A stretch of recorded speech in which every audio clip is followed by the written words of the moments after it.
up, everyone? Robbie D back here again for another college football bowl breakdown. I know I've been gone the last couple of days, but you know what? It's the New Year's time. I got to be able to spend time with my family and friends, and got to enjoy the Boilers take down West Virginia last night. Oh my goodness, it was a great game. If you haven't seen the picture yet, I'll put it up on my Twitter page. I actually got in a newspaper for sitting in the front row of the paint crew. So I'll put that on my Twitter page, the picture, so be sure to check that out. Don't forget my twitter.com/KITCHEL22130. You'll be able to see the picture of me from the paint crew, comment on that, and then also don't forget to keep up with all the video productions that I'm planning on. Also, don't forget about my radio shows. You guys know about all that by now. So let's go ahead and get started. We're going to first start off in San Francisco with the Emerald Bowl. Barry Bonds Stadium was hosted to Boston College and USC. A battle of two teams on differing spectrums. You had Boston College coming into the season with not a quarterback returning with any starting experience. And then USC with so much talent, they had a quarterback with no starting experience besides Aaron Corp. I know we know about Matt Barkley. So differing teams, yet Boston College came into this game feeling pretty good about themselves. And the matchup was between those two coaches, Frank Spaziani and Pete Carroll. But Frank, interesting quote, playing against USC, it's like your mother-in-law driving off of a cliff in your Cadillac Escalade. The only problem is who's registered with that Cadillac Escalade.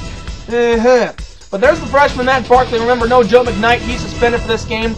Early on, first quarter, Stanley Havili, the big fullback. He's one of the best receiving fullbacks you will find in all of football. 53-yard touchdown. And the Trojans fight on. They're up 7-0. Move ahead to the second quarter now. And Barkley just continues to sling that rock around. This time, finding Damian Williams down the sidelines. You think it's a big gain, right?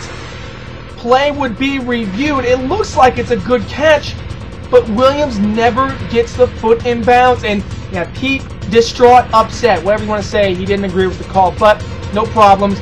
USC puts it in. Here's that Havili guy again, rolling out. Nice touchdown pass there from 5-yard out. 14-0 Trojans lead. Then it's all about the mini Mighty Mouse, Montel Harris from Boston College. This guy can really run the pigskin. Here comes out of the Wildcat formation, picks up 16 yards, first down, move the chains. Now they're inside the 10-yard line, and Harris finishes off what he started. 7-yard touchdown. Boston College misses the point after. It's a 14-6 game. Still first half. How about this guy, Dave Shinsky? The 25-year-old freshman finds Rich Gunnell, and he is the all-time BC reception leader on that catch. 61-yard touchdown.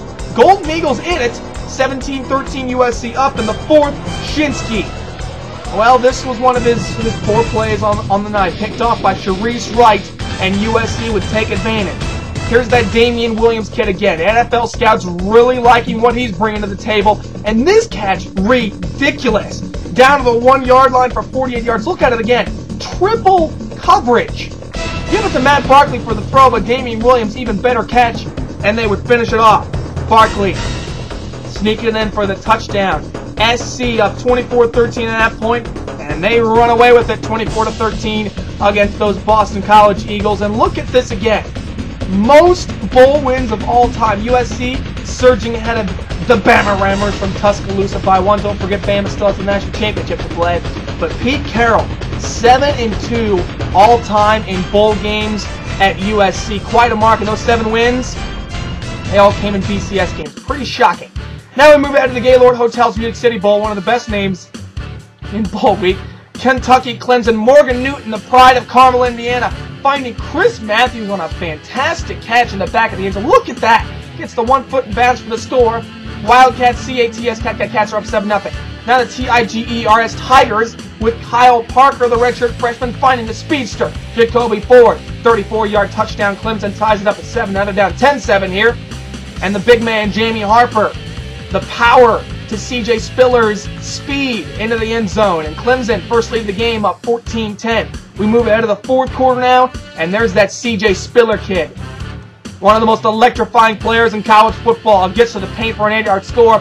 His 14th straight game with a touchdown. He scored a touchdown in every single ACC game this year, and that's a record in the Atlantic Coast Conference. Last chance for Kentucky. 4th down, Morgan Newton scrambles. He's going to get the first down right. Wrong! Just short. and Clemson survives and gets the victory 21-13. Rich Brooks saying that is his final game coaching the Kentucky Wildcats. Moving ahead to that great game in the Independence Bowl. Shreveport, Louisiana, Texas A&M, Georgia, 7-0 Aggies. When look out, there goes Braden Boykin. See you later. It was Georgia's first score of the first half. Now they're up 7-7. A&M outgained by 95 yards in the game. And closing moments of the first half, once again, more problems. But Cardio Ramble blocks the punt, recovered by Rhett McCowan. And the next play, Caleb King punches it in from 2 yards out. Well, he did. It was called a touchdown. And Georgia, just like that, 14 points in a span of about 15 seconds. More special teams problems for the Aggies. Continuing to have problems on the punt. Dennis Francione is not there anymore. So Mike Sherman, displeased. They became a passing offense for some reason. Joe Cox, the senior, starting in his final year in Athens, gets the touchdown, and they continue to find him again. Aaron White, second touchdown of the game for him. That one from 2 yards out, 31-14. Bulldogs hunkering down, and they would continue to add on towards the end of the game. There's Caleb King again, second touchdown of the game for him. And Uga, big victory for Georgia, 44-20. And A&M, they've lost 11 of their last 13 bowl games now. Georgia, they've won 13 of their last 16, but I know Texas A&M as this grinded out rushing team. I have to be honest, I haven't watched them very much this year. They passed the ball 58 times in this game. Gerard Johnson, fantastic quarterback for Mike Sherman. He was 29 for 58, 362 yards, 2 touchdowns, and 2 picks. Yikes. But, just couldn't get the job done. They outgained Georgia 466-371, yet Georgia, they got the job done on special teams. And in the end, that did it for them. So, once again, I'll be back to break down more games with the College Football Bowl breakdown. I can't talk tonight. I don't know why. The College Football Bowl breakdown on the KITCHEL Sports Network. Once again, everyone, have a happy new year. I'll be back later. See you guys later.